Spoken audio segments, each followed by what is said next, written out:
Bom dia, gente. Bom, primeiramente, bom dia a todos. Vamos dar início à primeira atividade do segundo dia da 38ª Semana da Química do Instituto de Química da USP. Antes de apresentar o tema e os participantes, gostaríamos de dar alguns avisos. A presença será tomada automaticamente pelo Zoom. O form de perguntas e feedback será enviado pelo chat. As perguntas devem ser feitas apenas pelo formulário. O sorteio será realizado ao final da palestra por um membro da comissão. E lembrando também que as palestras serão gravadas e posteriormente disponibilizadas no YouTube. Bom, o tema dessa mesa redonda será LGBTQIA+, na ciência, e contará com a participação da Gabriele Weber, que é professora da Escola de Engenharia de Lorena da USP, travesti, cientista molecular e doutora em física pela USP, estuda sistemas integráveis no contexto da física de altas energias e da matéria condensada, tem uma queda por sistemas topológicos e grafeno e adora divulgar ciência, sobretudo na forma de jogos. Nas horas vagas, milita pela causa LGBTQIA+. Também contaremos com o doutorando do Instituto de Química da USP, Rodrigo Ken Kawasaki, graduado em Química com ênfase em Bioquímica e Biologia Molecular pela USP, realizando pesquisas relacionadas à nanobiotecnologia. Atualmente atua na área de nanomedicina, com enfoque em diagnóstico e tratamento de câncer. Além disso, participa dos coletivos Lab Biomico e Diversifique, compondo o Movimento Asiático Brasileiro e LGBTQIA+, respectivamente. Bom, além deles, contamos com a aluna de graduação da Faculdade de Ciências Farmacêuticas da USP, Pilar Emina, mulher trans, que é professora de Química do Cursinho Popular Romã e também diretora do Departamento Social do Centro Acadêmico de Farmácia e Bioquímica da USP. Como mediadora, teremos a aluna de graduação, também do Instituto de Química, Ingrid Benacho, que se formou em técnica em Química, trabalhando em uma iniciação científica júnior no Instituto Butantan. Durante a graduação, participou da empresa júnior Inova Química como vice-presidente, realizou iniciação científica com bolsa FAPESP no Instituto de Química e, atualmente, é vice-presidente do Centro Acadêmico, participa do Diversifique e também é estagiário da Ipera Pharma. Bom, agora então passo a palavra para a nossa mediadora Ingrid, que vai continuar aqui a mesa redonda. Oi, gente. Primeiramente, bom dia. Vamos começar com uma introduçãozinha com nossos participantes. Bem, o que todo mundo quer saber pelas perguntas é para vocês contarem um pouquinho da trajetória de vocês e como vocês chegaram onde vocês estão e quais foram principalmente as principais dificuldades nessa trajetória. Quem quer ser o primeiro aí?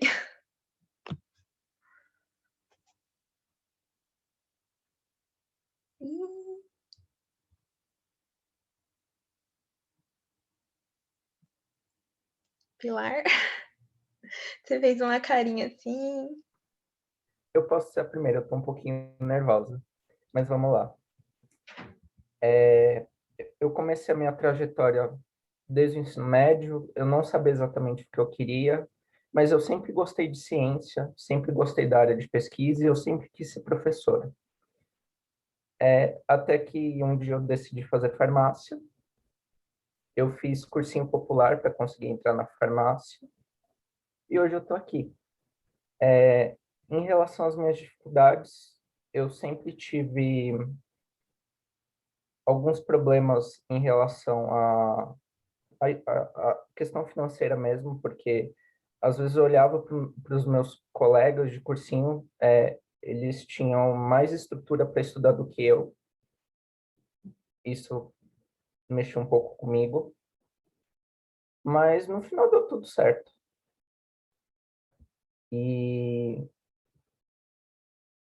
tô nervosa. Pilar, me tira uma dúvida. No cursinho que você fez, é o mesmo que você está dando aula agora? Não, Ou é outro totalmente diferente? é um outro totalmente diferente. Ah, que bacana. Você teve bastante experiência nessa parte. E aí, quem mais quer dividir um pouquinho? Desculpa. Desculpa aí. É isso só. Eu posso falar agora, que eu não podia abrir o meu microfone há uns minutinhos atrás. Mas a minha trajetória, ela é bem não usual no sentido de que eu fiz toda a minha trajetória acadêmica antes de transicionar. Então, eu usufruí do privilégio de menino cis hétero branco até eu poder ser eu mesma.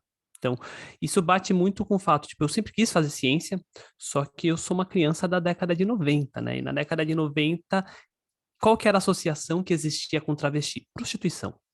E quando eu me percebi como uma travesti, isso devia ter uns 10 anos, estava bem claro para mim que se eu quisesse fazer qualquer coisa com respeito à minha questão de gênero naquela época, eu ia ser expulsa de casa, eu não ia terminar a escola e eu não ia conseguir seguir a carreira científica que eu já tinha interesse. Então eu acabei reprimindo e tentando fazer as pazes com coisas que não davam para fazer as pazes por algumas décadas, até eu encontrar a estabilidade, é, não só financeira, mas do ponto de vista acadêmico e de vários aspectos, para poder, enfim, transicionar e ser eu mesma. Então, isso foi uma coisa que aconteceu uns 3 anos atrás, e desde então, óbvio, passei por algumas dificuldades, como toda pessoa trans passa, mas elas são mínimas no sentido de que eu já tinha toda uma carreira estabelecida, uma carreira protegida por diversos outros privilégios conquistados com base nos privilégios que eu não tenho mais. Então, sim, não é fácil, mas se você, às vezes a gente consegue usar o sistema ao nosso favor, por mais não privilegiada que nós fôssemos, por exemplo, eu cresci na periferia também, então também como a Pilar não tinha tantas facilidades de estudo, apesar dos meus pais terem conseguido me colocar em escola particular, mas em casa não era um ambiente muito saudável para estudar, eu sofri muito disso no começo da minha graduação, que se eu não ficasse na USP o tempo todo, eu não conseguia estudar. Mas são coisas pequenas perto do que as pessoas trans que entram ou começam a sua transição antes de entrar na faculdade enfrentam.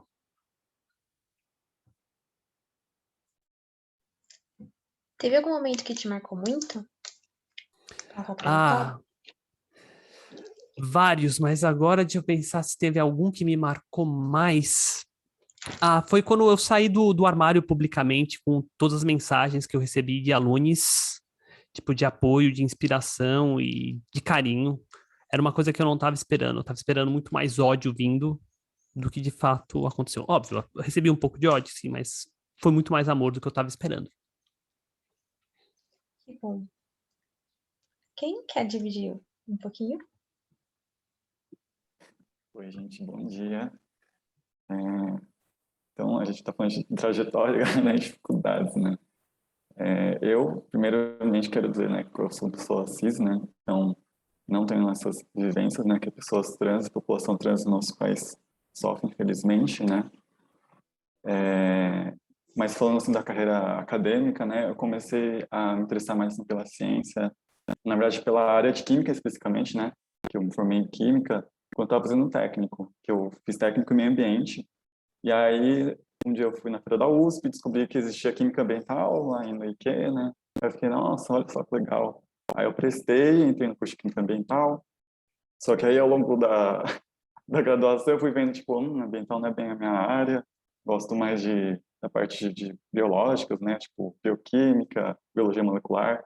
E aí só no meio da graduação que eu descobri que existia uma ênfase em bioquímica, e aí eu troquei, né, e aí desde então, e na verdade desde o segundo ano eu já fazia iniciação científica, eu comecei lá no IPEM, né, fazendo iniciação científica, aí depois eu tive a oportunidade de fazer intercâmbio, né, pelo infelizmente falecido Ciência Sem Fronteiras, que não existe mais, infelizmente, mas eu tive oportunidade, e lá também eu tive bastante contato com questões acadêmicas, né, tive oportunidade de fazer 2 estágios lá de iniciação científica, e aí quando eu retornei aqui para o Brasil,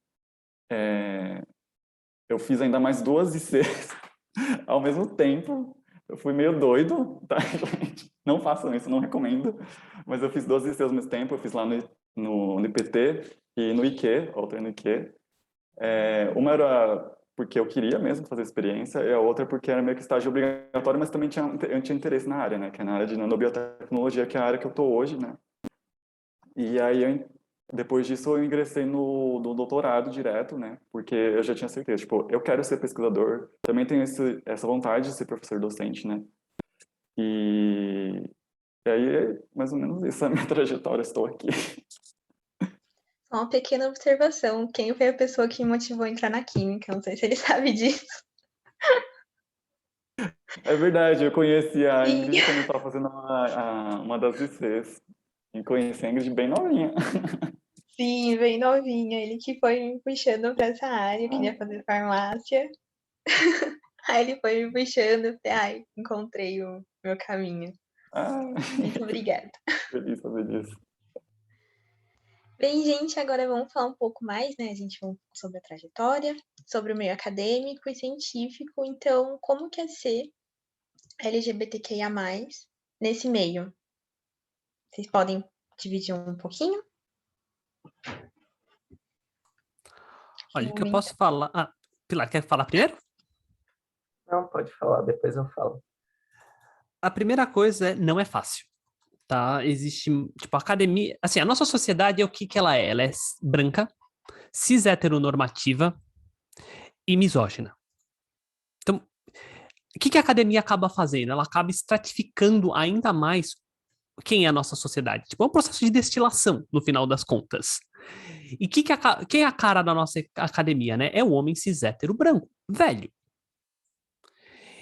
E como a academia é dominada por esse subconjunto de pessoas, ela vai reforçar todas as visões que esse grupo de pessoas tem, e esse grupo de pessoas vai querer manter o status quo, como qualquer dinâmica populacional. Isso vai acontecer. Tipo, você está no poder, você quer manter o poder, e muitas vezes, custe o que custar. E nesse processo dessa tentativa, dessa hegemonia machista cis hétero branca, você vai pisar nas minorias, que não são tão minorias assim, mas a gente usa esse termo meio horroroso, mas todo mundo entende. E isso envolve você ter atitudes misóginas. Toda mulher na graduação sofreu misoginia de algum professor, ainda mais nas exatas, que são áreas mais associadas à masculinidade. Então, sempre tem misoginia, tem a homofobia, porque o homem cis hétero vê a expressão homoafetiva como um atentado à masculinidade dele. E aí, ainda para piorar, tem a questão da cisnormatividade, né? Que corpos trans não são reconhecidos como corpos ainda. Então, muito embora, tipo, desde a década de 70 já tenha toda essa questão do movimento feminista, de emancipação das mulheres tomando seus espaços, lá no final da década de 90, o movimento negro já começou a também permear mais os seus espaços, tanto é que agora a gente já tem uma política de cotas muito bem estabelecida, muito embora a USP tenha sido a última universidade a adotá-la, a gente está começando a discutir a questão trans.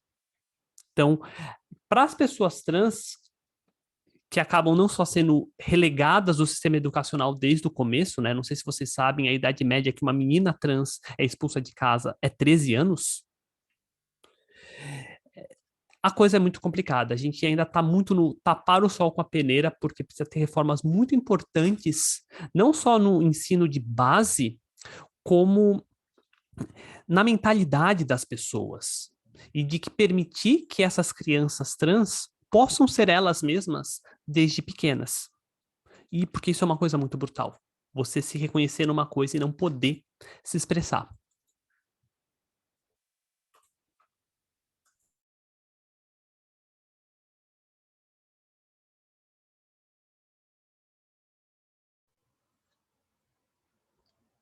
Pilar, preparada? Então, no meu caso, é uma trajetória bem difícil, mas eu me senti muito acolhida quando eu entrei na universidade, particularmente pelos alunos, particularmente pelo coletivo, até pelos funcionários da própria faculdade, porque eles me ajudaram nesse processo de, por exemplo, mudar o meu nome na faculdade. Eu comecei a minha transição depois de um tempo que eu entrei na faculdade, eu acho que depois de um ano. Então, para mim, foi um ambiente bem acolhedor, assim. Claro que a gente, em algum momento da vida, sempre tem gente preconceituosa e a gente vai sofrer preconceito. mas a gente aprende a lidar com isso.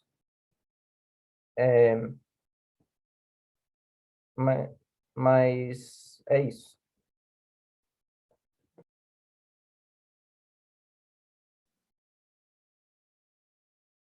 Acho que é minha vez, então.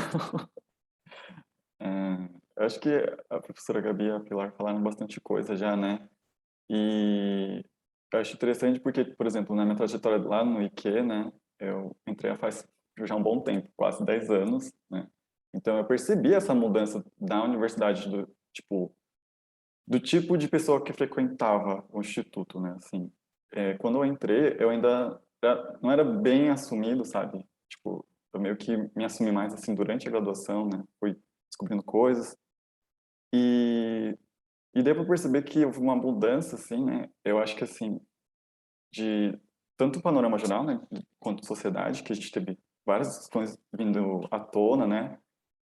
Mas eu acho que eu senti assim uma mudança de sentir-se à vontade no instituto, né? Posso dizer que hoje em dia ainda não me sinto 100%, porque tem espaços ali, né? Que eu ainda não me sinto tão confortável assim para, sabe, me expressar, falar tudo, ser do jeito que eu sou, assim, eu ainda sinto alguns passos, né? Sobretudo perante docentes, né? Que nem a professora Gabi falou bem. Por exemplo, o IQ nunca teve um diretor que não fosse um homem hétero, cis, branco, velho. Então, é um pouco complicado, sabe? Você falar certas coisas, até porque, por exemplo, quando eu vou pensar na carreira acadêmica, né? Se eu quero ser um docente um dia, se eu bater de frente com esses professores que um dia podem ser a minha banca avaliadora ali, de me receber dentro de um espaço universitário, eles vão falar, essa aí é a geek causa. Ficar falando que precisa ter pessoas trans na universidade, precisa ter pessoas negras na universidade, eu não quero uma pessoa que causa, né? Eu não sei, porque é meio subjetivo às vezes, né? Existem parâmetros de avaliação, mas essa é a nossa banca julgadora. Então a gente fica meio amarrado, assim, sabe? Você não sabe se você pode falar ou não, aí você fica nesse negócio, assim, travado, né? Então, eu acho que é um pouco difícil ser uma pessoa dissidente, né? Uma pessoa que não seja dentro daqueles padrões esperados da sociedade no meio acadêmico, né? Porque, como a professora Gabi falou bem, é meio que um reflexo. É meio não, é um reflexo da sociedade.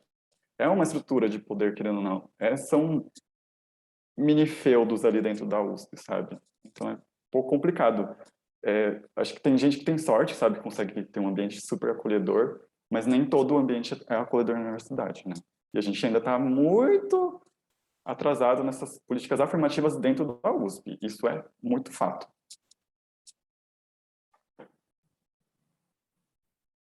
Eu acrescentaria, né? A gente mal sabe quem é a cara da ciência LGBTQIA+ brasileira. A gente não sabe, não existem estudos sobre isso. Por sinal, deixa eu fazer um pouco de jabá, né? A gente está tentando descobrir isso. Então, procurem ciência LGBTQIA+ brasileira. A gente tem um questionário para pessoas LGBTQIA+ que estão na academia fazendo graduação, pós, de alguma forma, para a gente descobrir, porque sem dados a gente não tem como atacar esse problema. Essa é a grande questão, né? Posso até caçar aqui e colocar no chat daqui a pouquinho o link para vocês acessarem, responderem e darem mais dados para a gente. E é uma atitude, é uma iniciativa recente, pelo menos nas exatas, que é o que eu acabo olhando com um pouco mais de cuidado. Alguns estudos começaram em 2016 na APS, que é a American Physical Society, e em 2019 o IOP, que é o Institute of Physics, a Royal Astronomy Society e a Royal Chemistry Society também se juntaram nesse tipo de estudos, e o cenário, o panorama que eles têm traçado, tudo bem, é tudo nos Estados Unidos ou no Reino Unido, né? Quem acompanha um pouco a política do Reino Unido sabe que as coisas lá são bem complicadas para a população LGBTQIA+, sobretudo a população trans. O panorama é bem tenso. E assim, para colocar um dado bem aterrador e fácil de entender, deixa eu caçar aqui o dado rapidinho, que eu sempre esqueço dos números, mas é uma figura assim simples de ver. Uma pergunta que foi feita para as pessoas LGBTQIA+, com que frequência elas pensam em sair da academia, em abandonar? 28%. Consideram levar. E 20% das pessoas trans consideram frequentemente deixar a academia. Então isso já está indicando que tem muita coisa para ser feita na nossa academia de forma que ela se torne um ambiente realmente inclusivo. E na USP, algumas atitudes estão sendo feitas nesse sentido. Eu posso falar porque eu também estou envolvida numa delas. A gente ganhou uma grana do edital que saiu agora para políticas inclusivas da cultura e extensão, para realmente entender quem é a população trans na USP também. Então, em breve também vou estar divulgando algum questionário para a gente tentar se entender e, com isso, ter dados para, nas duas pesquisas, né? Ter dados para chegar para os nossos gestores e falar, não, essa é a situação, vamos lidar. Porque sem dados não tem como fazer nada. Adorei a iniciativa.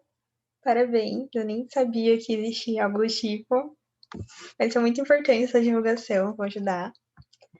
E a gente está falando agora de meio acadêmico, então vamos pensar um pouquinho.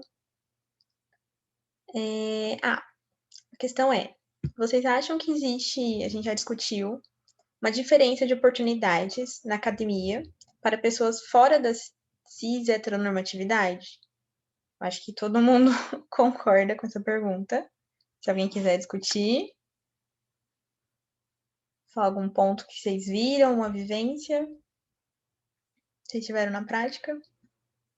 Eu posso complementar, assim, uma coisa que a professora Gabi falou já, mas acho que vem um pouco para essa questão, é a questão, né, de entender a população LGBTQIA+, que está dentro da universidade, né, dentro do meio acadêmico. São coisas que não são faladas mesmo, porque acho que sempre fica nesse negócio, tipo, se eu falar, vão entender que não tem nada a ver com o profissional, então tem que ficar meio velado, ou eu posso me dar mal, né, e isso é péssimo, porque é como se a gente não existisse, e a gente, tipo, tá dentro da academia, a gente tá dentro da sociedade, né? E uma coisa também importante, acho que não é só, por exemplo, incluir as pessoas dentro dos espaços acadêmicos, mas também fazer com que elas permaneçam e consigam ter oportunidade de crescer. Então é muito difícil, porque, por exemplo, a USP não tem ainda políticas de cotas trans, que nem a UFABC implementou há 2, 3 anos, e que é maravilhoso, tipo, sabe? Eles têm cotas bem estabelecidas para pessoas refugiadas, pessoas com deficiência, pessoas negras, pessoas trans, e é uma coisa que deveria estar sendo incluída na USP e não está, e há uma resistência muito grande de discutir essas coisas, né? Que eles querem fingir que não existe essas coisas, que não tem. E, para além disso, pensar em permanência estudantil, né? Não só permanência estudantil no âmbito de graduação, como de pós-graduação também, porque a nossa ciência está sendo atacada constantemente nesse governo, nesse desgoverno, na verdade, que eles não gostam de educação, não gostam de ciência, não gostam de pessoas LGBTQ+, não gostam de ninguém, a não ser eles mesmos, né? E é péssimo porque a gente não tem, por exemplo, uma perspectiva de crescimento dentro da academia se a gente não tiver bolsa para fazer pós-graduação. Na verdade, primeiro de tudo, se não tiver como se permanecer na graduação, né? Não só em questão financeira, mas também de ter um ambiente que você se sinta confortável. Ter, por exemplo, algum projeto que ensine as pessoas que, tipo, nós estamos aqui e você tem que saber respeitá-las. Tipo, não que deveria, nem que deveria existir, né? Mas assim, a gente sabe que as pessoas são meio não, eu não entendo, você que tem que me educar, né? Em vez de irem atrás da informação, né? Elas esperam que seja dada para elas de pronta mão. É complicado, né? É um labor que a gente tem, né? Quanto minorias. Mas também tem a questão de bolsas de pós-graduação que cada vez estão sendo mais reduzidas e cortadas. Então, você tem cada vez menos oportunidades e, quiçá, abrir concursos públicos para docência. Então, tipo, eu, por exemplo, fico todo dia tendo uma crise existencial pensando: será que algum dia eu vou conseguir ser professor na universidade? Será que eu vou conseguir ser um pesquisador? Será que eu vou conseguir fazer uma carreira? Porque se a gente tem esse sucateamento da educação e da ciência, como que a gente vai ter também, né, uma projeção de também incluir as pessoas dentro desse ambiente que a gente já existe, tá? Não é que a gente está começando a entrar, a gente já está dentro desse ambiente, né? E como permanecer nele e ver perspectiva se a gente continuar dessa maneira, né? E com essa resistência tão grande, né? Porque a gente percebe que as instâncias maiores, digamos assim, né, da USP, não, eles negligenciam até questões básicas de saúde dos alunos durante a pandemia, né?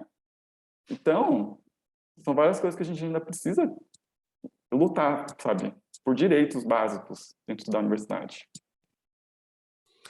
Não, o que o Rodrigo falou faz muito sentido, né? Tem várias coisas interessantes na fala dele, né? Primeira, né? Tipo, como é que eu vou, independente da questão do nosso desgoverno, tipo, como é que eu vou me enxergar numa carreira acadêmica se eu não vejo pessoas como eu lá?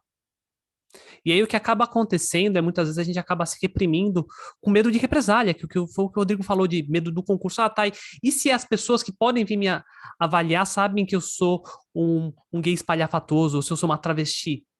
Onde que o preconceito vai operar nesse momento? Então a gente acaba recorrendo às artimanhas, né, aos nossos poucos privilégios para se esconder nesse sistema e usá-lo a nosso favor, de vez em quando. Às vezes é possível, às vezes não, mas mesmo quando é possível, é à custa de muito sofrimento. Não é fácil ficar nessa retração para poder ter uma chance. E aí você coloca toda a situação que a gente está vivendo no país, e a gente fala, que chance eu tenho, né? Eu já sou uma pessoa dissidente do sistema. Qual que vai ser a minha chance real se pegarem o menininho lá, o Golden Boy do laboratório, o favorito lá do diretor? Qual que é a chance que eu tenho nesse concurso? Isso acontece. Então, essa é uma questão que a gente tem que lidar, independente do panorama científico nacional. Porque mesmo que o panorama científico nacional se recupere, isso vai continuar aí. Então, essa é uma luta que a gente tem que ter. E o que eu posso falar, né? O fato de eu ser docente e estar envolvido em algumas outras coisas me dá uma perspectiva e um conhecimento que vocês ainda não têm acesso das instituições.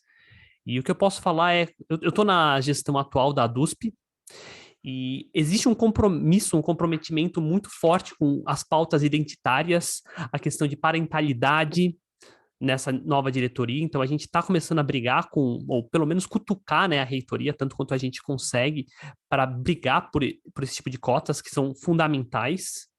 Então, está no nosso programa, a gente vai esfregar na cara dos reitoráveis agora. E uma das coisas que a gente precisa é unir os setores, né? Tipo, não adianta só alunos estarem lá brigando, usando o DCE e falando, mas tem um discurso. Aí tem os funcionários lá, através do Sintusp, com outro discurso. Tem os docentes, que uma parte significativa não está nem aí para a DUSP, falando coisas distintas. A gente tem que começar a alinhar alguns discursos e falar, tá, isso aqui é importante. A gente tem que se juntar, porque o status quo não gosta da gente. Então vai fazer de tudo para que a gente seja grupos estanques que não se conversam.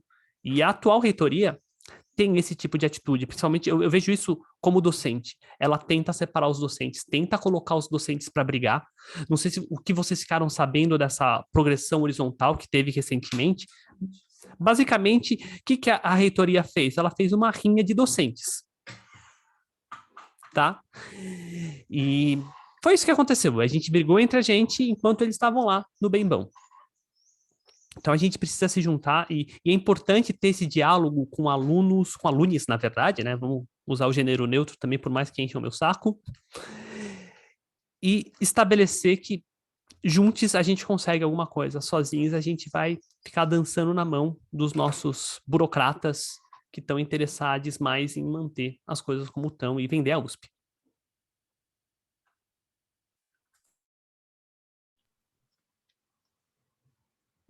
Então, eu particularmente não tenho uma vivência tão forte que nem vocês no meio acadêmico, porque eu entrei agora em 2020, eu vivi 2 semanas na faculdade, depois foi tudo em EAD. Mas pelo que eu tenho de experiência, dá para notar tudo isso que vocês falaram.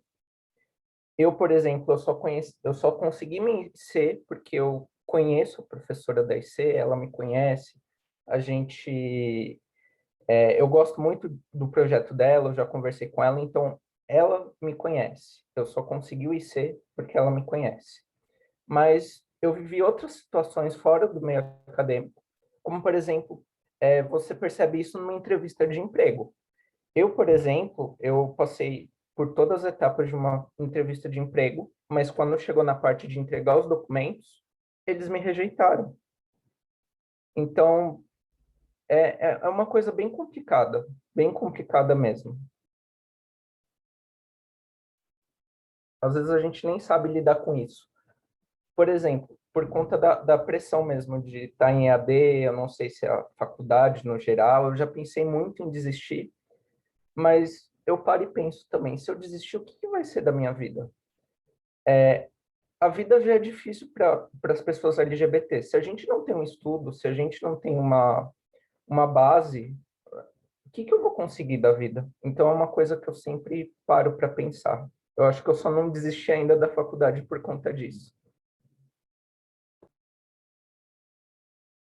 E não desista, a gente está lutando para tentar tornar a USP um ambiente menos desagradável e mais acolhedor. Não é uma luta fácil, isso você já deve ter reparado, mas melhorou, assim, eu digo melhorou muito, porque eu entrei na USP em 2002, tá? Já tem mais de 20, já vai fazer 20 anos, e a USP era um lugar muito mais desagradável. Não se falava nada sobre isso, exceto em piadinhas de mau gosto. Então, assim, uma coisa que assim, a gente não tá numa situação boa ainda, mas é sempre bom olhar que a derivada tá positiva. Isso dá esperança. E nesse aspecto, por mais que esse desgoverno tenha tentado atrasar as políticas identitárias, pelo menos no que tange a população LGBTQIA+, a gente teve uns avanços muito importantes nos últimos anos, né? Com a questão do nome social no RG, que foi recente, com a questão da retificação em cartório, que está muito mais simples, com essas cotas que estão surgindo em diversas universidades, e eu diria, tipo, em programas de pós-graduação na USP já tem vários programas que têm cotas para pessoas trans. Então, a coisa está mudando, é devagar, e se você olhar no panorama internacional, a gente não está mal. O que não quer dizer muita coisa, né? O que quer dizer que o mundo está muito ruim. Só continuando, né? Vocês sabem se tem alguma ação de permanência estudantil e de ingresso que acolham os membros mais vulneráveis da comunidade? Ou o que está vendo, o que está acontecendo? Assim, para graduação na USP, só existem as cotas raciais de escola pública, que são bem complexas, que são as ações afirmativas, mas elas não incluem LGBTQIA+, nem população trans de uma maneira mais específica. De permanência tem alguns programas, por exemplo, o PUB, que é o Programa Unificado de Bolsas, é um programa de permanência que tem feito um bom papel nesse período. Tem algumas políticas, no interior tem alguns auxílios moradias, tem auxílio também alimentação. Eu não sei como é que está no campus da capital, eu sei que a situação do CRUSP está horrível, mas eu não tenho muito mais informação sobre isso. Então, é uma pauta que tem que ser lutada, mas existe alguma coisa de acolhimento uma vez que você entrou na graduação. E eu acho que nesses últimos anos a grande conquista foi esse programa unificado de bolsas, que realmente o processo para você submeter é razoavelmente fácil. Eu nunca senti nenhum das vertentes que eu mandei a avaliação preconceito. Ter tido esse programa Corpus Trans aprovado recentemente num edital da Pró-Reitoria de Cultura e Extensão, tipo, a gente pediu um projeto de 100 mil e a gente conseguiu 100 mil. Então, isso já indica que existe uma possibilidade de diálogo. Eu realmente não estava achando que a gente ia conseguir o que a gente pediu. Então, a gente tem algumas bolsas para pós e para graduação. As graduações já estão alocadas, da pós a gente vai alocar essa semana com um processo seletivo, com preferência para pessoas trans. Então, existem algumas atitudes locais que estão sendo tomadas. Ainda tipo, meio que cada um por si e é o sistema contra todos, mas é assim que a gente consegue fazer nesse comecinho, enquanto a gente não se nucleia. Então, quando eu digo a derivada está positiva, realmente tem coisas acontecendo. Tem vários professores que estão brigando, meu programa de pós, como é que eu faço para incluir cotas para pessoas trans? Tipo, pelo menos uns 2 ou 3 professores entraram em contato comigo para discutir esse assunto. Na capital, de Ribeirão Preto. Então, a mudança está vindo. A gente só tem que continuar para que ela não fique na mesmice. Não esperar que o sistema dê isso pra gente, porque ele não vai dar.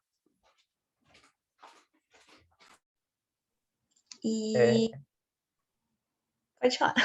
Depois a gente só até onde eu sei, tem um coletivo trans aqui do campus da capital, que é o Chicamani Congo, que eles estão discutindo essa pauta de ter cotas trans. Na USP, a gente está lutando para isso. Só um comentário. A coletiva está envolvida nesse projeto Corpas Trans. Não sabia. Indiretamente, mas está. Eles estão lutando para tentar conseguir as cotas trans na USP. Ainda é um caminho difícil, mas eu acho que vai dar tudo certo.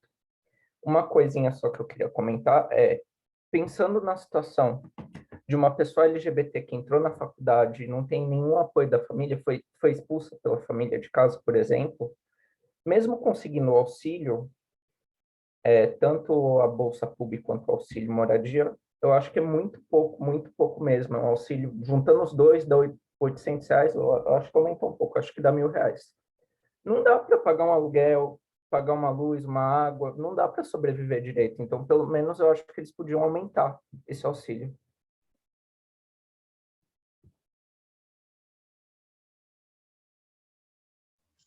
Concordo completamente. É um valor muito baixo, ainda mais em São Paulo. Na capital você não consegue nada. Absolutamente nada. Nenhuma compra hoje em dia você consegue com o valor do auxílio. E vocês teriam algumas ideias de ações que poderiam ajudar nessa permanência no ambiente acadêmico? Pela situação que vocês passaram?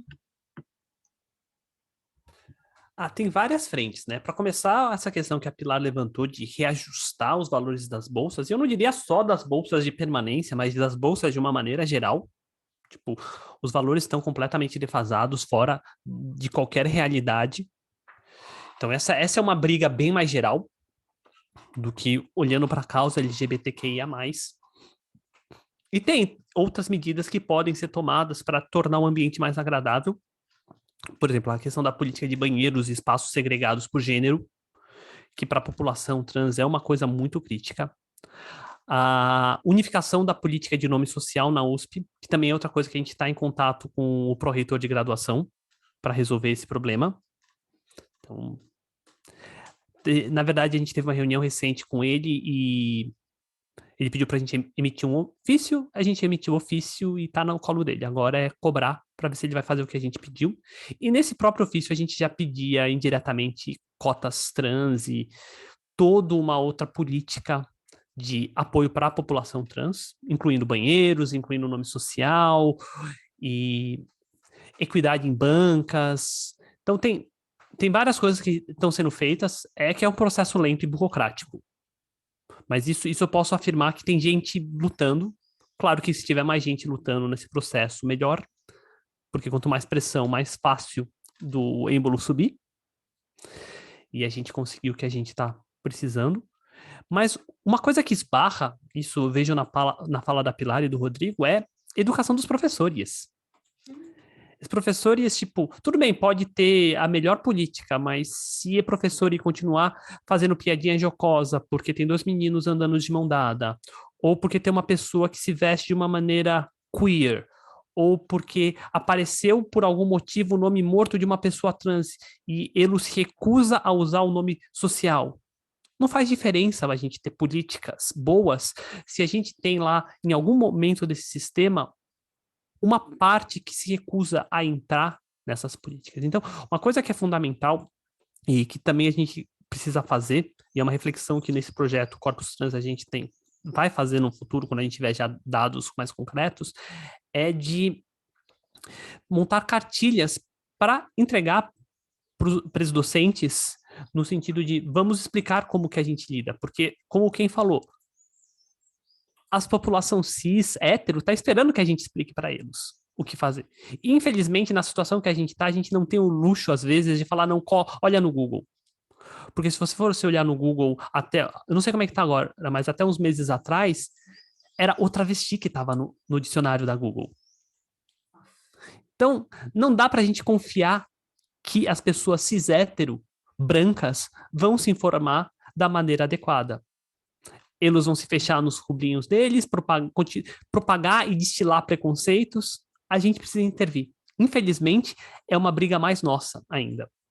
Não dá para jogar no colo deles a responsabilidade que eles têm sobre todo o preconceito, sobre todo o racismo, sobre toda a LGBTQI-fobia, sobre todo o capacitismo, sobre toda a gordofobia. A gente, a parte interessada nesse processo, tem que ir lá e brigar. Quem sabe no futuro as coisas começam a se retroalimentar e a gente possa falar, não, olha lá na Google que vai estar certinho.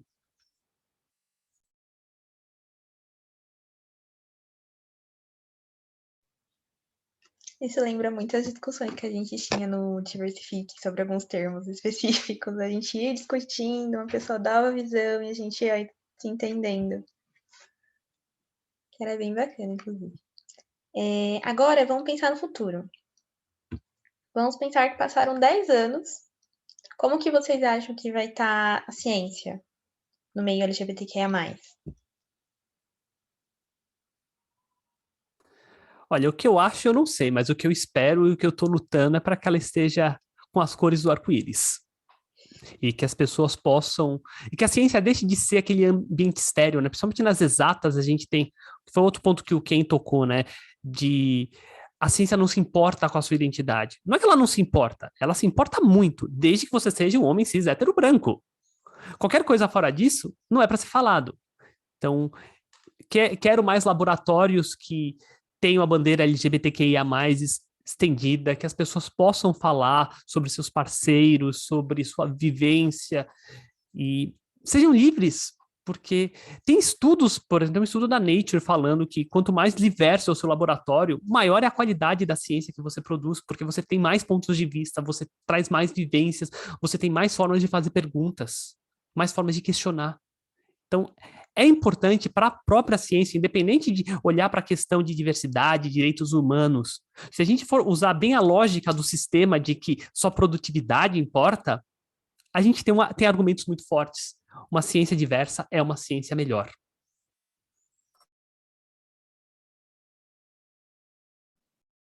Eu acho que foi muito boa a fala da professora Gabi. E também é muito complicado você pensar 10 anos, né? Mas é aquilo, a gente está aqui, a gente tem o poder de transformação, né? E ele não vai partir do individual, ele vai partir sempre do coletivo. Então, eu acho que também é bom que os coletivos, né? Eles, porque assim, né? É uma coisa você, tipo, você pensar e ir lá reivindicar uma questão. Só que aí você fica muito mais vulnerável, né? Então, eu acho que quando a gente está em coletivo, tem muito mais força, né? Porque você tem ali um grupo de pessoas reivindicando uma coisa, e não só isso, mas, por exemplo, tendo um apoio de outros coletivos, né? Se eu pensando assim, dentro da questão de graduação do IQ, eu vejo que a gestão atual do centro acadêmico, eles apoiam muita coisa, né? Muita coisa, todas as questões que aparecem, eles sempre estão discutindo, levantando, e isso é uma coisa que eu não via há alguns tempos atrás, é uma coisa muito recente, que eu acho que até da geração da Ingrid agora, que eu comecei a perceber muito mais mudanças, assim, positivas, né, para fazer essa mudança, né, e é interessante porque a professora falou essa coisa, né, parece que as coisas só vão começar a mudar se, por exemplo, a Nature falar alguma coisa. E é interessante porque a Nature está realmente trazendo algumas questões, né? Eu lembro que eu vi esse ano, no mês do orgulho, umas questões tipo, estamos procurando pessoas para publicarem e etc, né? Dar uma visibilidade para essas pessoas, etc. Mas a gente também tem que pensar que essas pessoas vão estar ali se elas forem dar as condições para chegar lá também, né? Não adianta falar, venham aqui, mostrem seu trabalho, mostram que vocês existem, se não tem condições para a gente chegar lá, né? E é uma coisa que a gente tem uma resistência muito grande dentro da USP, porque é isso, ela é dominada por tem um perfil, né, de pessoas que dominam ali, que ditam o que é feito e não é feito, e elas resistem, elas não querem ouvir, né? Então é uma coisa que ainda, como a professora Gabi falou, a gente vai ter que ficar lutando, mas se a gente pensar que a gente tem um poder de transformação, né, agora, então a gente pensa que vai melhorar, né? Eu acho que eu ia falar umas coisas, mas eu esqueci. Mas é mais ou menos essa a ideia, né?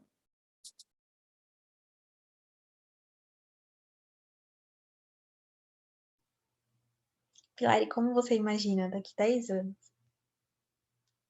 Olha, se daqui a 10 anos a ciência não tiver tão sucateada assim, eu acho que a gente vai ter uma ciência mais inclusiva, a gente vai ter mais pessoas LGBTQ+, nas ciências.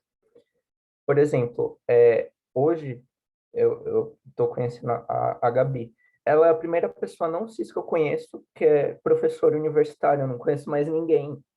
Então, pelo menos tendo um parâmetro aqui, daqui a 10 anos, eu espero que isso se multiplique, que tenha muitas pessoas LGBTs, pessoas negras, pessoas que não se imaginavam no meio acadêmico, mas que se sintam incluídas para estar lá.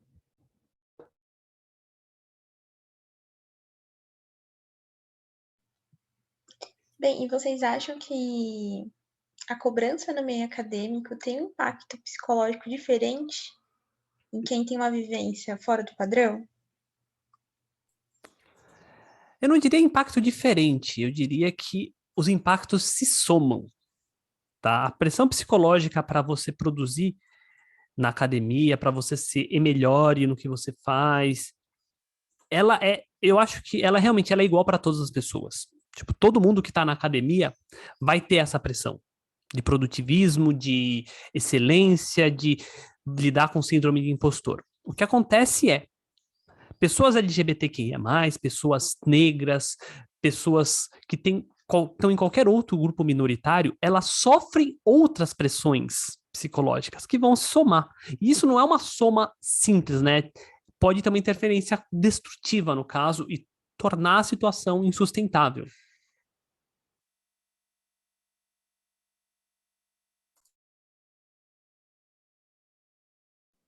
Eu concordo com a professora Gabi. São questões, né, que você já vivencia, assim, da sua experiência pessoal, né, sendo aquela pessoa, por exemplo, é uma pessoa trans, negra, por exemplo, e pensar a sociedade que a gente vive hoje em dia, né, no Brasil, não só no Brasil, como lá fora, né, uma sociedade que é tão violenta com essas populações, já tem essas questões, né, vinda da sociedade, ainda tem que pensar, além de tudo, também essa questão da cobrança do meio acadêmico, de esse pensamento tão capitalista, sabe, dentro da ciência. Porque você vê que não é uma coisa de, vamos produzir, pensar ciência e levando para algum lugar. Não, é tipo assim, não, quero que tenha patente, quero que tenha inovação, quero que tenha não sei o quê. E aí você destrói tipo, tudo, assim, você só vive como um robozinho que nem você seria numa empresa, por exemplo, né? E isso é muito do interesse do sistema que a gente vive, e por isso que tá assim, e cada vez eu acho que vai piorar isso, né? Porque você vê que as políticas de ciência hoje em dia estão muito atreladas com o que vai gerar lucro, o que vai deixar as pessoas ricas mais ricas, né? E não estão se importando com o que a gente passa, né? Com as questões pessoais, experiências individuais, né? Então é muito complicado, né? Então a gente já tem toda essa pressão do sistema, né? E além de, como o professor falou, já uma coisa complexa de nós mesmos temos que lidar com as nossas experiências pessoais que nessa sociedade, entendeu?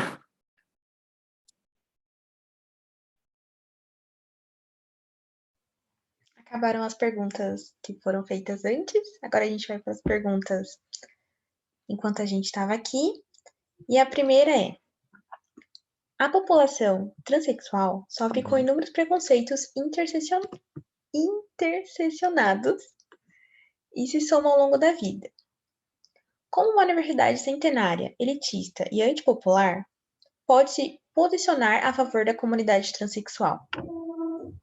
Tá, então primeiro eu quero começar com uma correção, né? Não se usa o termo transexual.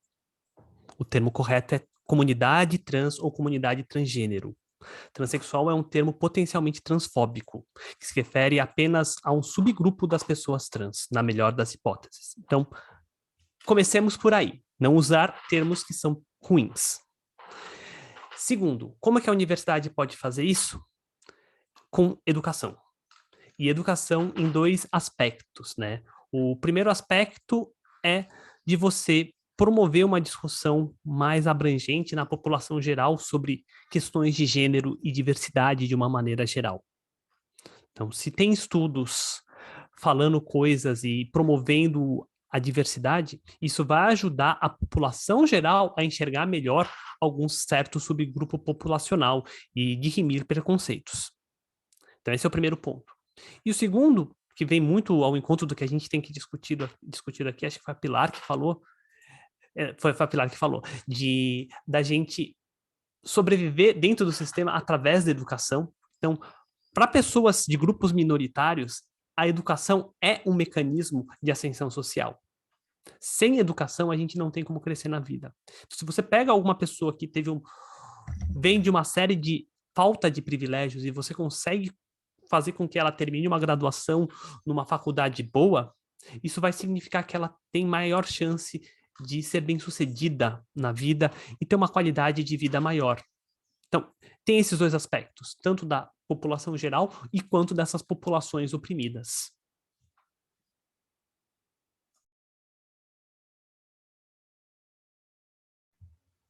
Aí a nossa segunda pergunta é: um dos palestrantes, não me lembro de qual, citou dados sobre qual parcela da população trans e travesti que pensa em abandonar o curso.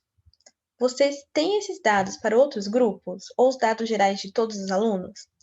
Para avaliarmos como essa porcentagem pode aumentar com os outros grupos citados pelos palestrantes. Assim, o dado que eu citei é uma estimativa feita, agora eu não lembro se no Reino Unido ou nos Estados Unidos, eu não lembro qual das pesquisas que eu estou com os dados todos misturados, de pessoas LGBTQIA+, e sobretudo pessoas trans, que pensam em abandonar a academia de uma maneira geral. Sobre a USP, aqui me consta, não tem nenhum dado concreto sobre evasão. Pelo menos sobre a população trans, é uma questão que no projeto Corpus Trans a gente está pensando em abordar, a gente vai abordar, entender essa dinâmica, né, as opressões que a população trans sofre dentro da USP e com que frequência pense em abandonar a academia. É até uma das questões do questionário que a gente vai propor em breve, mas que eu saiba, a gente não tem nenhum dado concreto nesse aspecto. E eu não vou falar também, eu tenho desconhecimento das outras causas para poder falar se existem ou inexistem, eu realmente não sei.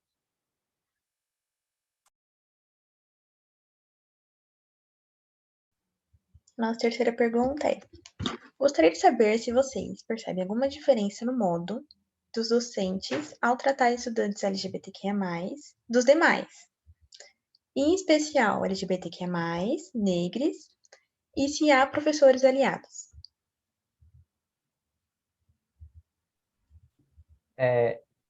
Eu particularmente vejo, existe isso, a gente sempre vê isso, mas pelo menos para mim, parece que em cada instituto é uma coisa diferente.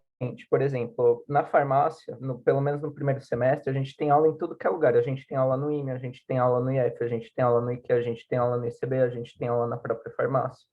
Então, você percebe uma diferença de tratamento, por exemplo, de um professor que é do IME e um professor que é do ICB, por exemplo. Teve uma professora no ICB que ela me ajudou com a questão da mudança de nome no sistema Júpiter. Ela me ajudou muito. E me ajudou, ela sempre me tratou pelos pronomes certos. Agora, por exemplo, eu já tive experiência com o professor do próprio IQ, por exemplo, não respeitar os meus pronomes, mas tudo bem, vida que segue.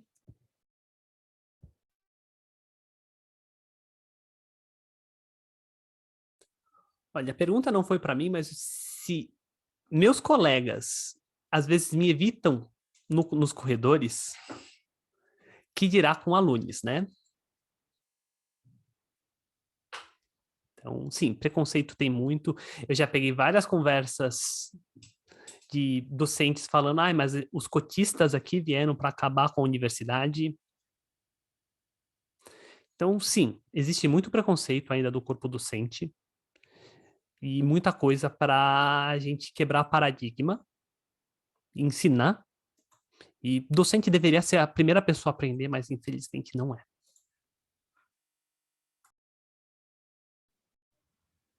Eu queria só comentar essa questão, né, por exemplo, houve uma pergunta aí, há docentes aliados? Eu acho que tem, só que esses docentes geralmente são os professores mais novos e há uma dinâmica até entre os docentes, por quê? Por exemplo, no IQ, você tem as 3 classes, digamos, de professores, os que entram lá agora, e depois acho que associados e os titulares, e quem manda na casa são os titulares. E quem vai decidir se os de baixo sobem são os titulares. Então fica sempre naquela coisa presa, tipo, quem tá mandando é aquele mesmo grupo de sempre, que não vai permitir que os de baixo falem alguma coisa, senão eles vão ser prejudicados, entende? Então a gente sempre tá com o rabo meio que preso, digamos assim. Então é muito complicado, porque você sente, assim, que até tem docentes que, não só, assim, questão de comportamento, né, mas de políticas mesmo institucionais, assim, que os alunos reivindicam, e você vê que tem alguns docentes que se apoiam, mas eles ficam meio que assim na surdina, tipo assim, eu tô apoiando aqui, mas não fala, não sabe, não faz muito alvoroço, porque senão eu posso me dar mal, né? Mas eu tô te apoiando aqui por trás dos bastidores, né? Então é uma coisa muito complicada isso. Ah, não, isso que o Rodrigo falou é totalmente verdade.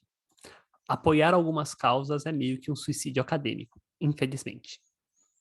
Tem algumas pessoas que não se importam e vão lá brigar com vocês, mas em geral são as pessoas que sentem na própria pele aquela questão. Rodrigo, você sentiu alguma diferença quando você estava nos seus intercâmbios, nas suas ICs, sobre esse tratamento? Tratamento tipo de ser LGBT? Sim, nos diferentes institutos. Certo. Não. Gente, tá. Então, acho que a primeira questão é que, assim, a questão, né, da minha sexualidade, eu meio que comecei a entender muito mais profundamente quando eu estava no intercâmbio. Só que lá eu lidava mais assim, com pessoas que eram estudantes estrangeiros, né? Lá na Coreia do Sul há uma questão de um tabu também, assim, sobre falar questões de gênero e sexualidade, mas que recentemente também está sendo meio quebrado isso lá, tá começando a mudar as questões, as visões, as discussões. Mas na época que eu fui, assim, eu sempre ficava com esse receio de falar, tipo, sou gay, sabe? E você receber um tratamento diferente por causa disso, já virem com estereótipos, o que acontece no Brasil também, né? Então, eu sinto que há diferença, assim, de tratamento nos diferentes ambientes que eu frequentei, né? Só que só depois, assim, de retornar, né, do intercâmbio, que eu senti mais aqui no Brasil, assim, tipo, um ambiente que eu... Mas sempre, qualquer ambiente, você vê que tem umas pessoas que você pode ser mais aberto, falar mais abertamente, né? Mas uma coisa pessoal minha é sempre que é uma experiência que eu fico, assim, observando as pessoas antes de falar alguma coisa, tipo, meu namorado, essa questão aqui, né, do movimento LGBT, ou, o que você falou não foi legal, tipo, quantas piadas, sabe, misóginas e transfóbicas, homofóbicas eu já ouvi, só que eu fiquei quieto porque eu sei que aí eles vão falar que, tipo, olha só, ele vem enchendo o saco, que chato, né, porque essas pessoas têm outro pensamento, e se eu tô ali num grupo, num lugar que... Eu sou uma pessoa que não sou um pouco mais reservada, assim, eu vejo a pessoa primeiro. Eu vejo, tipo, se ela me dá abertura, se ela me der, eu já vou e, tipo, começo a falar mais coisas, mas me abrir mais. Se não, eu sempre fico mais, assim, receoso e olhando, né? E, de maneira geral, assim, eu acho que depende do lugar, viu? Não é todo lugar que eu me sinto confortável.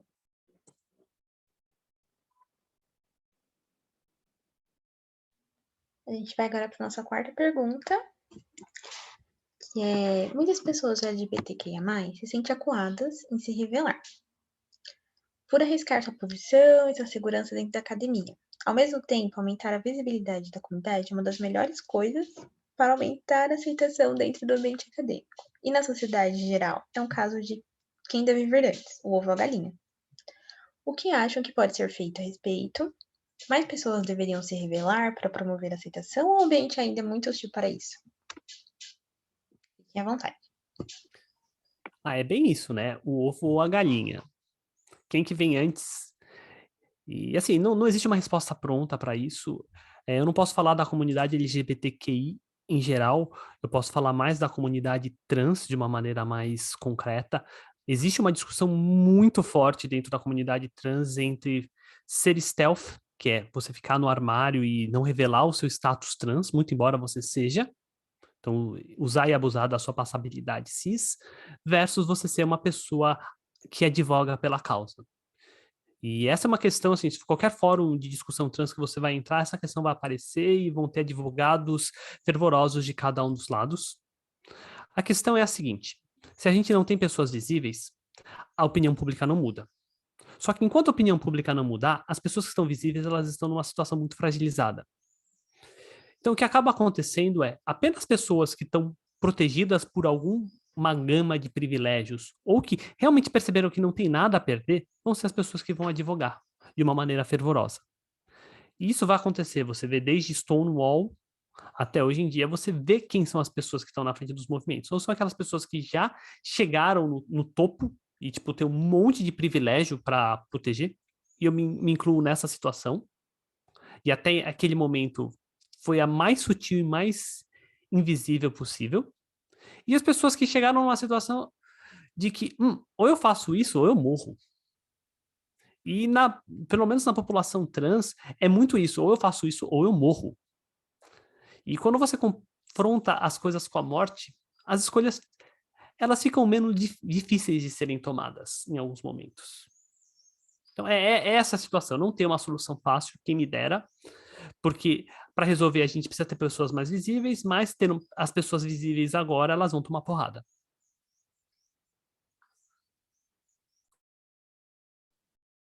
Eu só queria complementar a professora que eu concordo com tudo que ela falou e também pensar que não é só a gente que precisa lutar pelas causas. Tipo, se vocês, por exemplo, que estão ouvindo a palestra agora, estão pensando, refletindo aí, vocês podem pensar, tipo, como que, sei lá, você faz parte do CA, como que eu posso me articular junto com o CA para pensar essas causas, na Tubatuque, né, em outros coletivos, como que a gente vai se apoiar e fazer com que isso vá para frente, né? Porque, eu falei, acho que uma coisa que a professora também falou lá atrás é a questão de unir os setores, né? Mas, por exemplo, a gente também tem que falar entre os próprios alunos, né? Tipo, então, vamos falar sobre isso, vamos pensar sobre isso, essas questões, como a gente pode levantar e trazer para o Instituto, né? Porque para a USP já fica um pouco complexo, não que seja impossível, mas, entende? E indo dos ambientes e crescendo isso, né? Tem uma coisa coletiva, de fato, porque é isso que eu falei antes. Uma coisa você fazer individualmente e você esperar que só a pessoa que sofre aquilo fale e lute por aquilo. É a mesma coisa que você ficar lá neutro, assim, esperando as coisas acontecerem, né? Você também tem que, tipo, agir de uma forma ativa e não passiva esperando que as coisas aconteçam.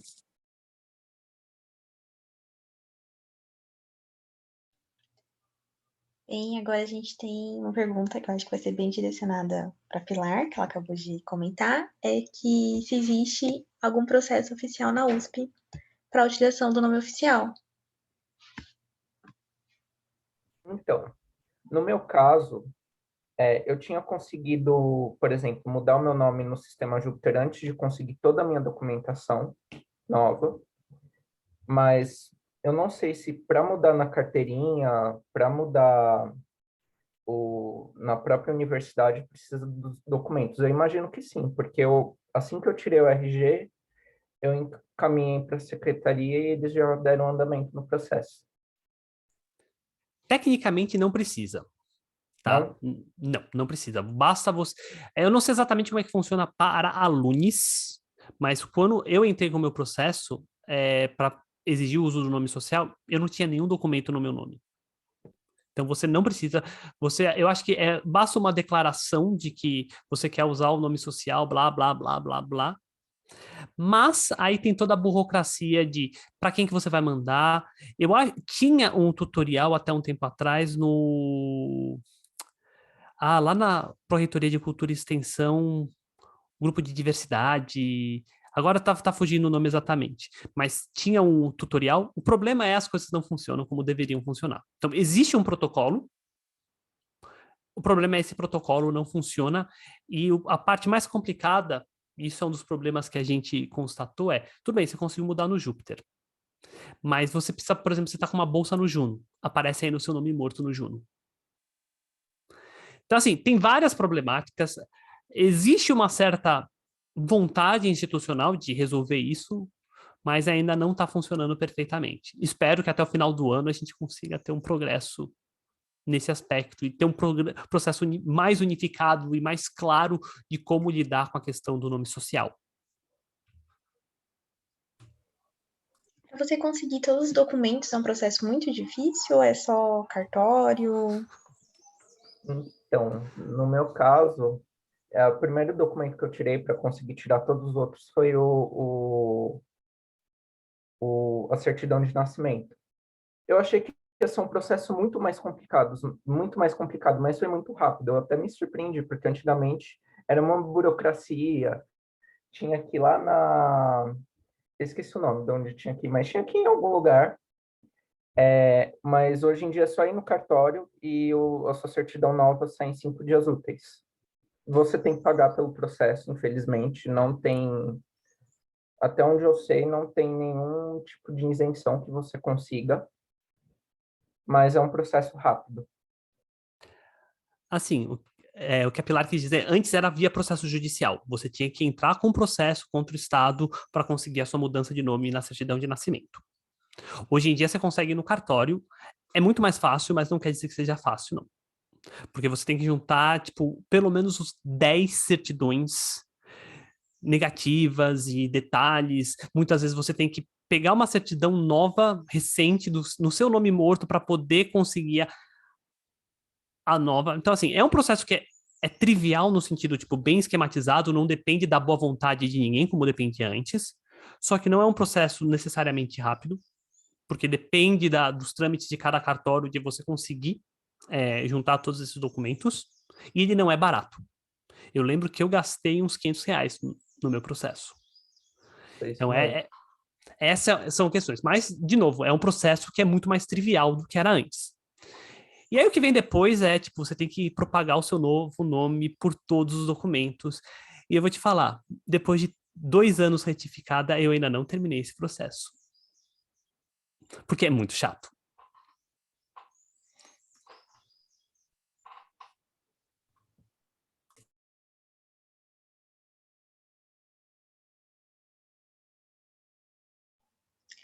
Aí, mais uma pergunta aqui que surgiu do formulário. Por os líderes acadêmicos serem compostos essencialmente por pessoas de mais idade, é comum sofrer mais preconceito após sair do âmbito universitário? E se sim, vocês acham que, com o passar do tempo, isso melhoraria por conscientização ou pelas pessoas mais novas e menos preconceituosas envelhecerem e assumir esses postos, visto que as mais velhas têm pensamentos mais enraizados?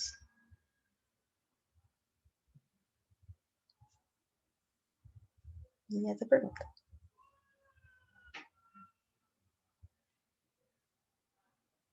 Acho que o Rodrigo tinha comentado alguma coisa, Pilar também. Eu não sei se eu entendi bem a pergunta.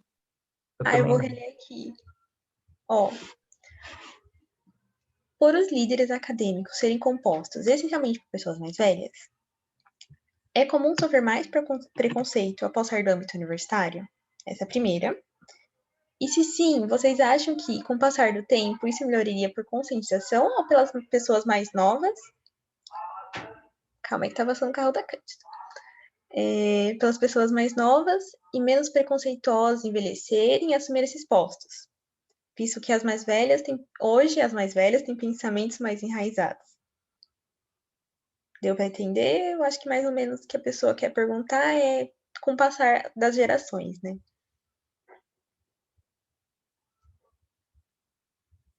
Sim. É que a primeira pergunta eu acho que foi um pouco confusa. Tipo, você sofrer preconceito por pessoas mais velhas influencia quando você sai do ambiente acadêmico? Eu acho que eu entendi que o caminho é assim também. Tipo, se for ser fortalecido, talvez sim, né? Porque você vai passar por uns perrengues, talvez, né? Mas... Quer falar, professor? Eu não sei, a impressão que eu tive é que a pessoa quer que a gente compare vivências dentro da universidade e fora da universidade, por ser uma pessoa LGBTQIA+. E assim, eu não tenho capacidade nenhuma para comparar, porque eu tô tipo há 20 anos na universidade e não pretendo sair.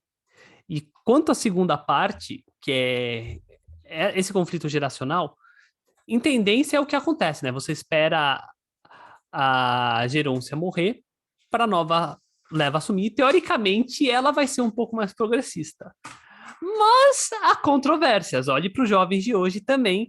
Tem pessoas muito mais conservadoras do que nossos pais. Então, é uma combinação desses dois processos. Tipo, a gente vai matar as pessoas mais velhas Elas vão morrer e parte da visão hegemônica delas vai embora, mas a gente tem que tomar também cuidado de não substituir essa visão hegemônica velha por uma visão hegemônica velha nova.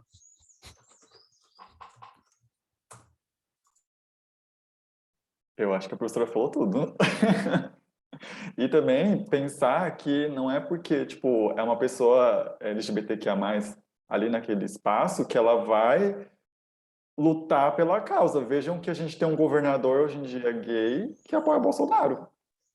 Ah, não, E tem aí? vários casos de pessoas trans que são extremamente transfóbicas. Por exemplo, você vê o Tami Miranda, que só fala merda transfóbica. Tem aquela ex-atleta norte-americana também que é super conservadora.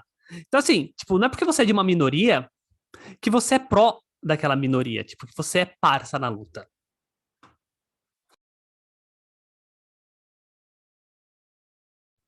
Pilar quer dar uma complementada? Eu vi você balançando a cabeça várias vezes. Não, sim, eu acho isso até um pouco bizarro, a pessoa ser do meio LGBTQI a mais e apoiar uma coisa que é contrária ao que você vive.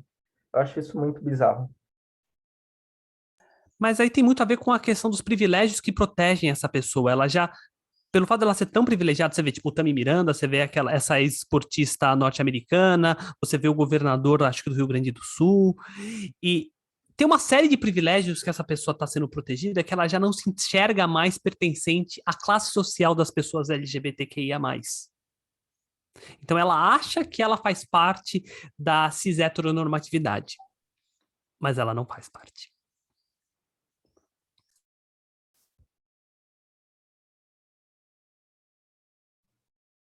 Tá? Aí, os palestrantes mencionaram ações pró-LGBTQIA+, dentro da universidade. Como grande parte daqueles que estão agora na graduação vão se tornar professores de ensino médio, vocês conhecem ações dentro do ensino médio para incentivar alunos de diferentes situações a irem para a ciência? Pilar, você que está nesse meio, cursinhos para vestibulares. Então, pelo menos na escola pública, eu não posso falar pela escola particular, a gente nunca teve nenhuma... primeiro, na escola pública a gente já não tem quase professor. Na maioria das vezes já não tem professor. Falta muitos recursos. E quando tem recurso, não é muito direcionado para essa área. Então, a gente não tem muitas políticas que direcionam as pessoas para a ciência.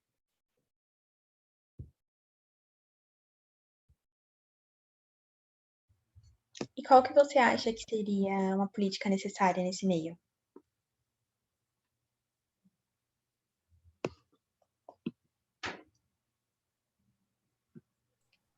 Assim, né, tipo, teve toda uma discussão na questão da ideologia de gênero recentemente, coisa que nunca existiu de verdade, mas existe, isso só denota que existe uma grande repressão para discussão sobre sexualidade, gênero, e isso tem várias ramificações, né, não só na questão LGBTQIA+, mas na própria questão de estupro, de você empoderar uma menina a descobrir que ela está sendo estuprada por algum familiar. Então, é muito importante ter esse tipo de discussão, especialmente na escola e no Fundamental 1 já, que é quando a criançada está se percebendo, está começando a descobrir o mundo. E é o momento certo para você desconstruir os preconceitos, que é o momento que os preconceitos vão começar a surgir. E, assim, eu não conheço nenhuma política em prol disso, mas é o momento, a gente tem que ir atrás da formação de professores de Fundamental 1, Fundamental 2, para levar esse tipo de discussão e esse tipo de acolhimento já para essas crianças. É uma coisa muito complicada, porque o sistema educacional público brasileiro tá no caco, tipo, o professor não ganha nada, né? Basicamente ele paga para dar aula, e a instituição privada só tá olhando para o vestibular. Tipo, é isso, né? Tipo, uma escola privada boa é aquela que faz mais alunos passarem em medicina na USP. Essa é a métrica. Não tá nem aí para a formação de verdade dos alunos. Então, o que a gente pode, por exemplo, fazer como universidade? Não só investir na formação de professores, e eu acho que tem alguns programas que eu não tenho conhecimento em detalhes lá na Faculdade de Educação para a formação de professores, mas também começar a pensar na nossa própria política de admissão de estudantes. Porque se a gente mudar a nossa regra, se a gente mudar o vestibular para alguma outra coisa que não privilegie esse conhecimento enciclopédico, talvez a gente consiga mudar a escola. Claro, é um procedimento de segunda hora, né? Tipo, a gente vai mexer no sistema para o sistema reagir, esperando que reaja da forma que a gente quer. Mas é uma coisa que eu penso, mas está muito longe de ser possível de ser colocado em prática.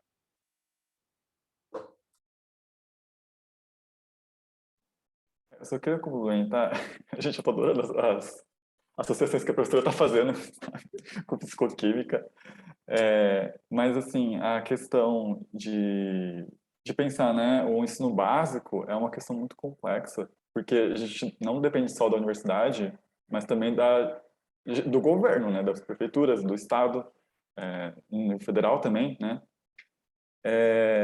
Mas eu queria compartilhar uma experiência pessoal, né, que a minha mãe é professora de ensino infantil, né, do lado prédio, jardim, e ela sempre fala que tem recebido vários treinamentos da prefeitura, não que a prefeitura seja, né, assim, super progressista, mas há essa coisa dentro da própria educação, da área da educação, né, de estarem sendo formados professores, e a questão racial entrar, a questão do movimento negro, das populações indígenas, das questões da comunidade LGBTQIA+, está sendo tudo sempre fomentado ali no ciclo de formação do ensino básico, né?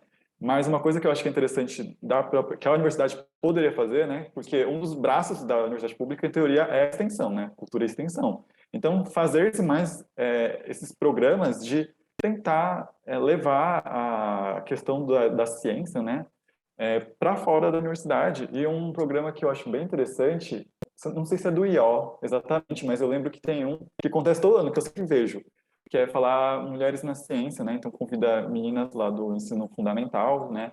Acho que ensino fundamental 2, né? Que é daquele da quinta, oitava série, mais ou menos, para vir conhecer a universidade, fazer uns experimentos, incentivar esse público a vir e gostar, né? Da ciência, seguir as áreas.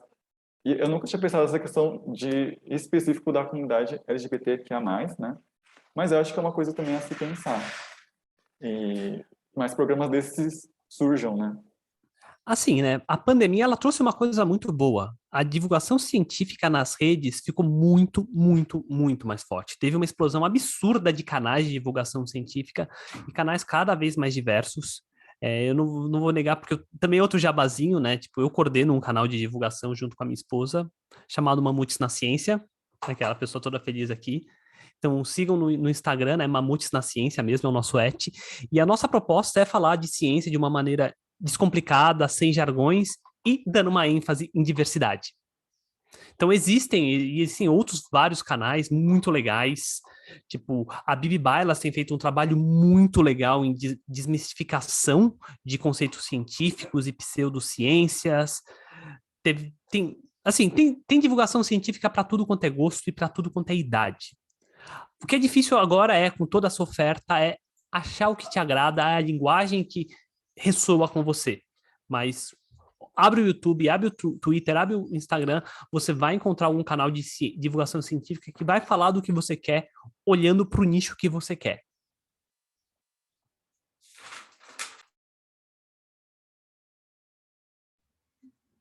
E qualquer atitude de divulgação científica nessa parte infantil, de vestibular, é muito importante, né? Como disse o Ken, que motivou a entrar na ciência.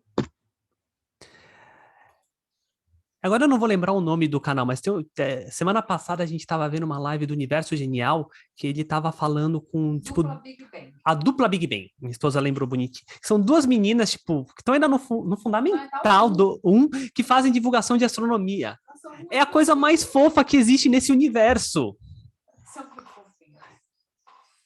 Preciso urgentemente do link. Eu quero muito isso. Eu achar aqui. Manda pra gente, por favor.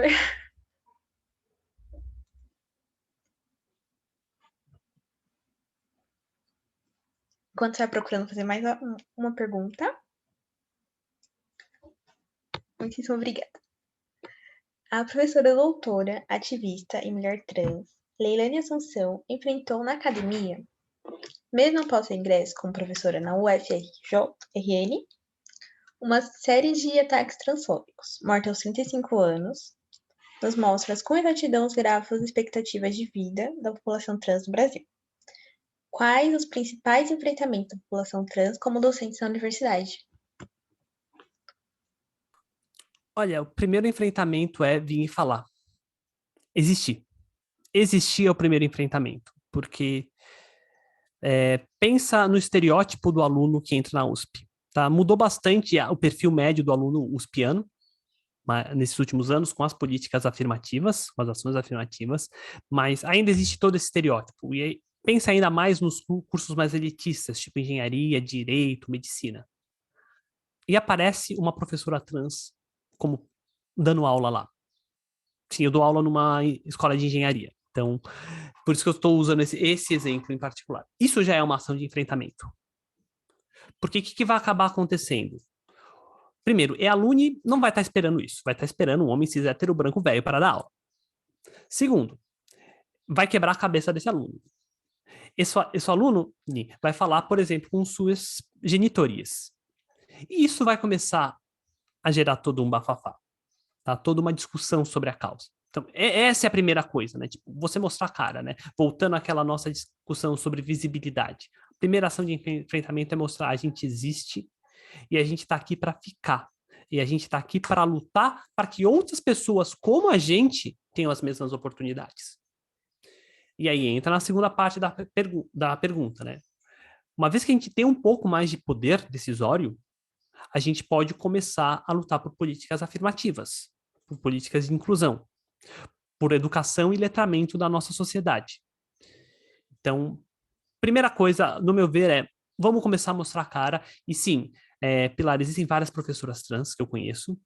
Eu conheço pelo menos mais 2 físicas trans que são professoras. E tem outras professoras trans por aí. Infelizmente, nem todas são tão abertas. E muitas vezes elas até tentam ser abertas, mas existe toda uma blindagem, né, do sistema para que elas não apareçam. Afinal, nós somos criativas. Só para continuar com as piadinhas de química. E é isso. Então a gente tem que começar a mostrar a cara, é a primeira coisa, e começar a pôr o dedo na ferida e falar: essa política aqui não tá boa, usar esse nome não tá legal. Fomentar a discussão. A gente não vai conseguir decidir nada, mas se a gente conseguir convencer algumas pessoas, e essas pessoas se tornarem aliados, e aí entra muito a importância das pessoas hétero e cis nessa brincadeira. A gente precisa de aliados. Se vocês entrarem na briga com a gente tem muito mais chance. Então, se você, como um cis hétero aliade, vê alguma pessoa sofrendo LGBTQI-fobia, vai lá e aponta o dedo, fala: ó, amigo, você tá falando merda aqui, isso aqui não é legal. Ou quando algum professor e cis heteronormativo, aponta, fala. Tipo, é difícil, mas pensa pra pessoa que tá lá na minoria, tá sofrendo a porrada sozinha. Acolhimento é muito importante, a gente precisa dessa ajuda.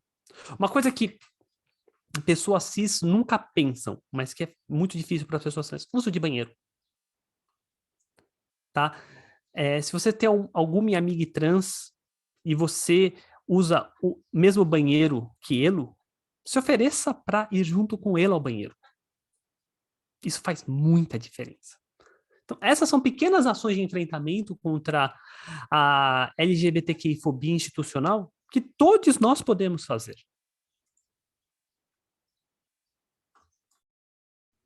A gente tem uma pergunta aqui que vai muito do que a gente está discutindo, né? Primeiramente, olá, tudo bem? Estou adorando a palestra.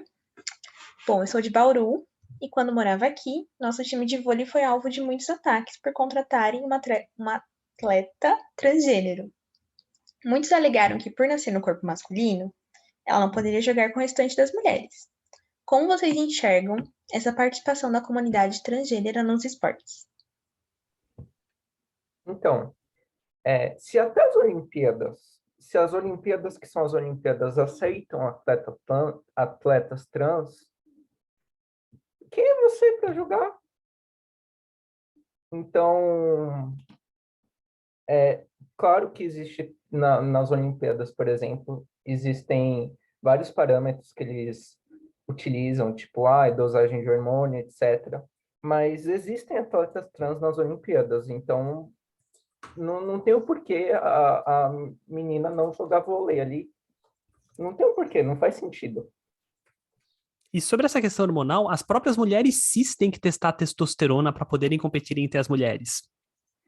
Então, tipo, o argumento é transfóbico puramente. Tipo, se até mulheres cis precisam ter uma certa faixa de testosterona, o que eu acho uma coisa ridícula, até esse ponto,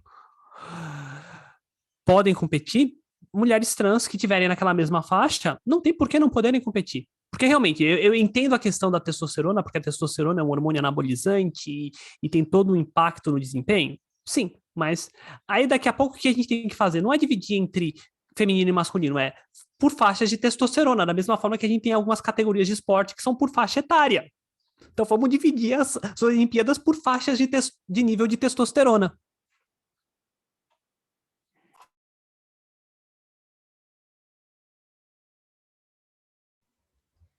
E para finalizar, como que vocês entendem a proximidade da luta feminista com a luta LGBTQIA+, no panorama geral e na universidade? Complicada, para dizer o mínimo, tá? A gente não pode esquecer da existência do movimento TERF, que são as feministas radicais trans exclusionárias ou exclusivas, sei lá como é que fala isso em português, capitaneadas por uma certa inglesa muito famosa. Então, existe uma discussão muito grande dentro dos feminismos e dentro dos grupos feministas sobre a presença de mulheres trans. E eu vou te falar, às vezes eu sinto mais medo de sofrer transfobia de mulher do que de homem. Exatamente por causa dessa visão feminista radical que ela ainda é muito hegemônica. Está sendo desconstruída? Está, porque os argumentos são completamente de espantalho, completamente errados, falaciosos, mas ainda existe muito preconceito e é muito difícil essa aproximação. E aí entra em alguma coisa que alguma pergunta falou de interseccionalidade, né?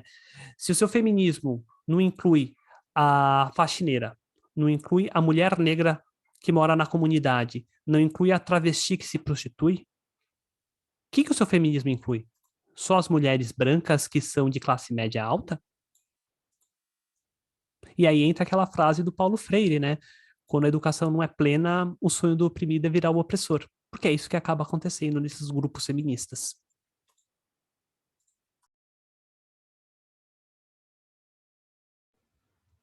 Bem, as nossas perguntas acabaram, então esse espaço é aberto a vocês, divulgarem redes sociais, projetos. Fiquem à vontade.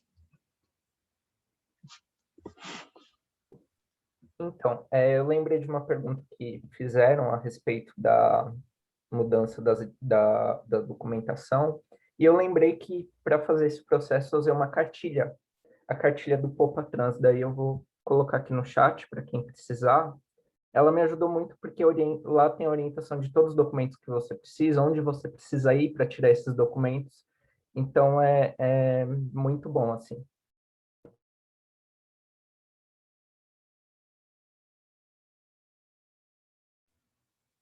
Acho que é isso. Muito obrigada a todos que participaram da nossa palestra. E Semana da Química, eu acho que agora é com vocês. Pode deixar. Muito obrigado, viu, gente? Gabriele, se você também quiser divulgar a sua conta do Instagram também, sinta-se à vontade, por favor, tá? Já tô fazendo propaganda do Mamutes, que eu tô colocando aqui no chat. Tranquilo. Mas tem eu também nas redes sociais, e esse aqui é o meu único para todas as redes sociais. É impronunciável, mas é o meu nome sem vogais e consoantes dobradas. Legal, legal. Demais também, se quiserem fazer alguma divulgação, por favor, sinta-se à vontade, tá? É muito importante trazer isso. Mas bem, então, muito obrigado, viu? Agradeço demais por essa mesa redonda, tá? É muito importante esse debate. E, bom, caso vocês queiram sair, agora a gente vai, enfim, trazer outras informações sobre o sorteio, tá? Então, fiquem à vontade.